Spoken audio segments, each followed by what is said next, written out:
muri hose muri kumwe nanjye Habwimana Moise muri studio z'Ururembo Rwera TV. Babakiriye mu mwanya w'ikiganiro kuri kubyerekeye Imana, tugiye gukomeza muri kano kanya ku gice cyawo cya 16. Ushobora kudukurikira kuri Facebook kugira no kwandikamo Ururembo Rwera TV.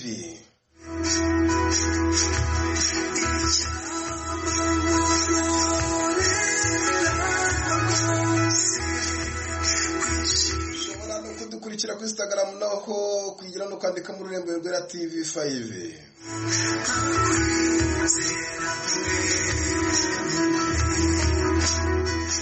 Naho no kwandikamo Ururembo Rwera TV 5.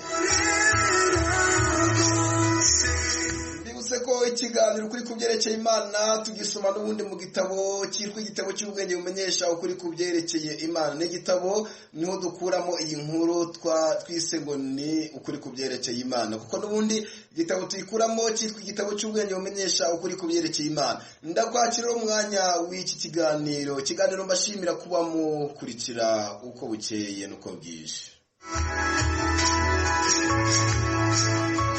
Nanjye Habwimana Moise, intumwa y'Imana cyangwa se umubwiriza butumwa, ubifata uko ushaka, ariko icyo nzi nuko aho uri hose ngukunda kandi nawe ukaba unkunda.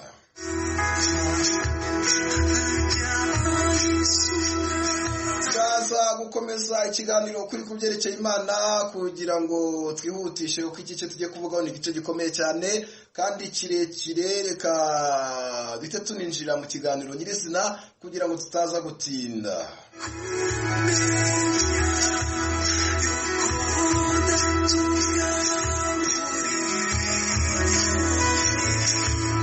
Witegure dukomeze ikiganiro kuri kubyerekeye Imana. Ese waruzi inkomoko y'abantu bose? Ubitekerezaho iki? Utekereza ko umuntu yavuye he? Ese koko umuntu yaba yararemwe n'Imana cyangwa yaba yarabyawe n'inyamaswa runaka? Mukanya gato dukomeza ikiganiro kuri kubyerekeye Imana. Ese waruzi inkomoko y'abantu bose? Ubitekerezaho iki? Ushobora kunyandikira kuri WhatsApp cyangwa se ukamamagara wifuza kumpa icyifuzo cyangwa igitekerezo, cyangwa se ukeneye inama cyangwa ushaka no kuntera inkunga, nabyo birakenewe.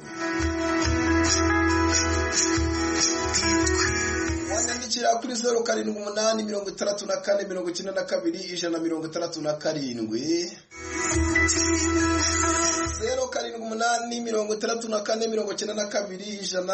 07883492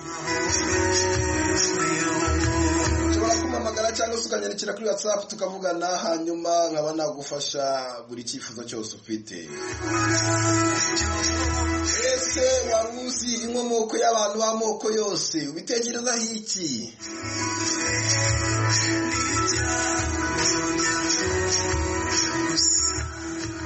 Reka twinjire mu kiganiro nyirizina, hanyuma igice tugezeho ni cya 16 cy'ikiganiro kuri kubyerekeye Imana. Igice cya 16 gifite umutwe cyangwa se isanganyamatsiko cyangwa se umutwe w'iki gice cya 16 iravuga iti: ese waruzi inkomoko y'abantu b'amoko yose? Ese waruzi inkomoko y'abantu b'amoko yose?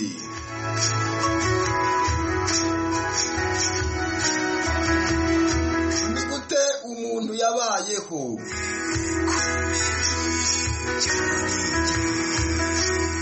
Mu itangiriro igice cya mbere haravuga ati, Imana iravuga iti mureke tureme umuntu ase natwe. Itangiriro igice cya mbere umurongo wa 26.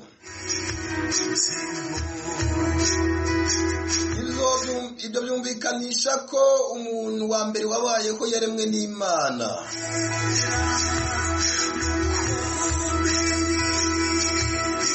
Hari abantu bavuga ko umuntu yaba akomoka ku nyamaswa runaka. Hari abavuga ko umuntu yaba akomoka ku nguge, inguge nayo ikaba ikomoka ku ifi yo mu nyanja.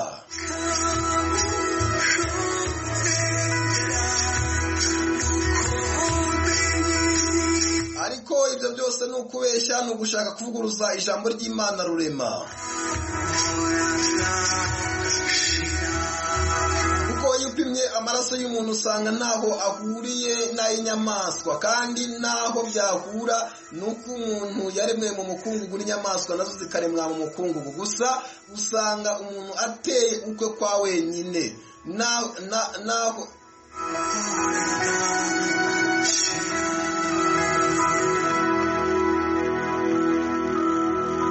Naho yaba umuntu yarabyawe n'inguge, buri mwaka yavuka n'abandi bantu benshi babyawe n'inguge. Buri mwaka havuka abantu babyawe n'abantu, ndetse hakanavuka inguge zibyawe n'izindi nguge. Ntawe turabona umuntu wabyaye inguge, noneho turabona inguge yabyaye umuntu. Umuntu yaremwe n'Imana, kuko n'uwabihakana nta bimenyetso bifatika yaba afite.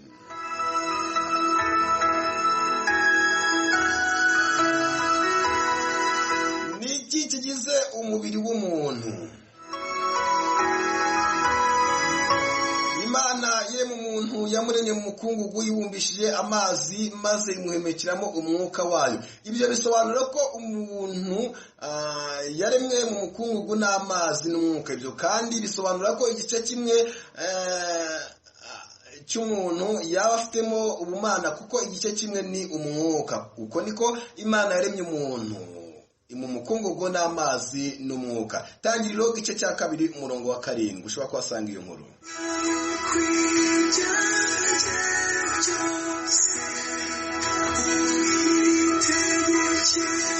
Ni gute umuntu umwe yabyaye abantu b'amoko yose tubona mu isi?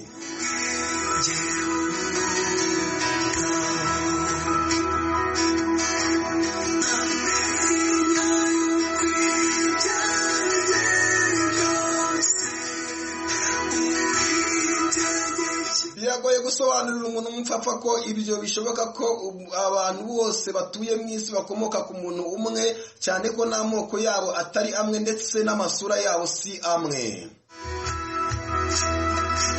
Ariko Imana imaze kurema umugabo ariwe Adamu, yamuremeye umugore ariwe Eva, irababwira ati mubyare mwororoke mwuzure isi. Niki gituma Imana yanga urunuka abantu baba muri Onapo? Nuko Imana ishaka ko abantu babyara bakororoka, bakororoka. Uyu rero Imana ijya kuvuga iti mubyare mwuzure isi, yari izi neza ko abo bantu bazabyara bakuzura isi. Tangiriro igice cya 1 umurongo wa 28.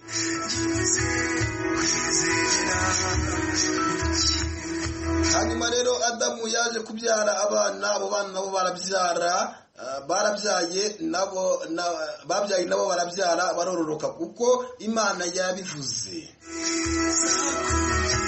Hanyuma rero ujya yibaza uti ese umuntu umwe wari ufite isura imwe yaje kubyara abazungu n'abirabura n'ayandi masura tubona mu isi gute?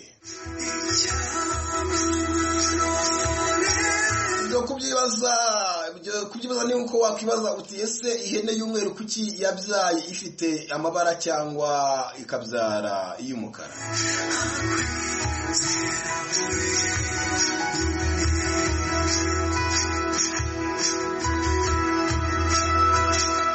Uperereje usanga Edeni Adamu na Eva bari batuyemo yari iherereye muri Afurika. Ibyo ushobora kubimenya ukurikije uko Bibiliya ibigaragaza, ukanakurikiza imigezi Bibiliya ivuga yari yigose.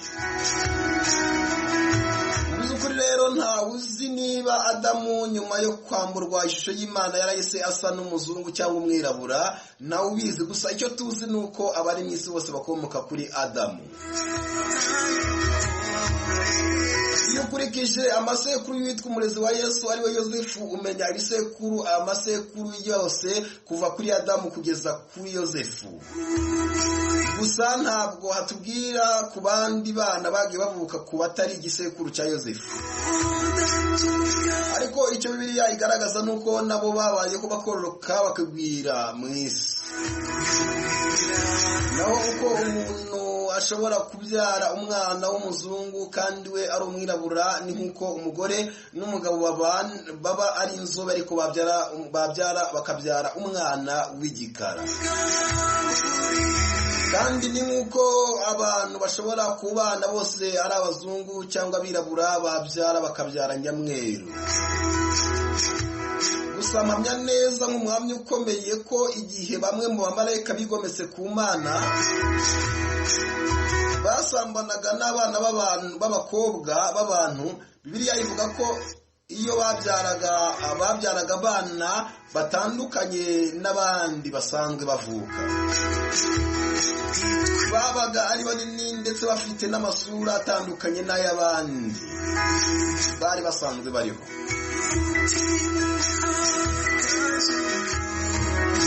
Hatangiye kuvuka abantu bafite amasura atandukanye n'ay'abantu bari basanzwe bariho. Itangiriro igice cya 6:1 wahasanga iyo nkuru.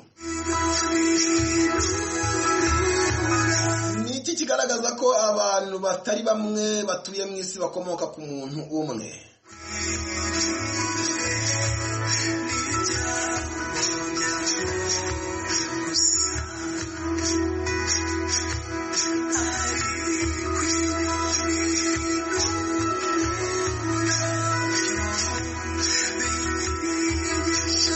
Ndabizi neza ko wemeye ko kuba navuze yuko abantu bafite amasura atandukanye byaba byaratewe n'abana b'abantu bagiye basabana n'abamarayika bakabyara abantu badasanzwe bameze nk'abandi. None rero uribaza uti ko utunyangingo dutuma abantu bahuza amaraso n'ubwoko tuba mu mugabo ntitube mu mugore, aho ubaye umunyabwenge wambwira uti ubwo niba haraje abamarayika bakabyarana n'abantu kandi abamarayika bari abagabo, bivuze ngo abana bavukaga kuri abo bamarayika bari bafite inkomoko ku bamarayika, ntibari bayifite ku bantu. Aho ukaba wahita uvuga ko abantu bari mu isi bakomoka ku bantu b'abagabo batandukanye kandi bafite n'amaraso atandukanye. Bamwe bakaba bakomoka kuri abo bamarayika, abandi bakaba bakomoka ku muntu ari we Adamu. Ariko njye n'ubundi igisubizo ngo nuko n'ubundi abantu bose bari mu isi bakomoka ku muntu umwe ari we Adamu. Twemeza nuko Adamu ari we wabayeho mbere y'uko abo bamarayika baza, ndetse n'abo bakobwa basamanaga n'abamarayika bari abuzukuru ba Adamu. Ntabwo rero amaraso y'abana bavukaga kuri abo bakobwa basamanaga n'abamarayika yagomeje kuba ay'abantu basanzwe, nuko Imana irema abamarayika itateganyaga ko bazabyara. Niyo mpamvu nta tunyanyugo two kubyara cyangwa icyo twita intanga bagira. Kandi no mu isi kuba kw'ikiremwa cy'umwuka ntibyagikundira kitabanje kwiyambika ishusho y'ikindi kiremwa cy'umubiri runaka. Abo bamarayika rero nabo kugira ngo babashe kuba mu isi biyambitse ishusho y'umuntu, ni nako bashikaga abakobwa kuko bari barihinduye abantu kandi bihinduye beza cyane. Iyo rero babyaraga abana n'ubundi abo bana umubiri wabo wabaga uyobowe n'intanga za ba nyina, kuko abo bamarayika nta ntanga bagira muri bo. Twemeza rero ko abantu bose bakomoka ku muntu umwe, nuko uko umuntu wese yaba asa cyangwa angana, yumye amaraso y'usanga ari amwe, nta n'akantu na gato kaburaho. Ndetse n'imikorere y'imibiri yacu ni imwe twese, nta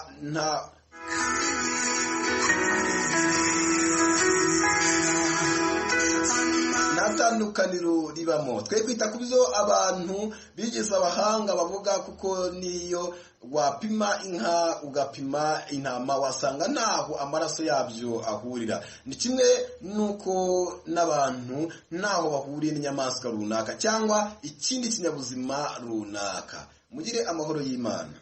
Hanyuma nako nyine icyo gice cya 13 kirangiriye cyavugaga ku nkomoko y'umuntu, uko umuntu yabayeho ndetse nuko abandi bose baje kuba ku isi. Imana ibamere umugisha aho muri.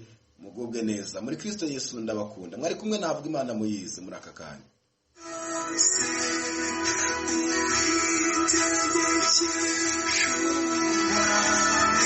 Thank you.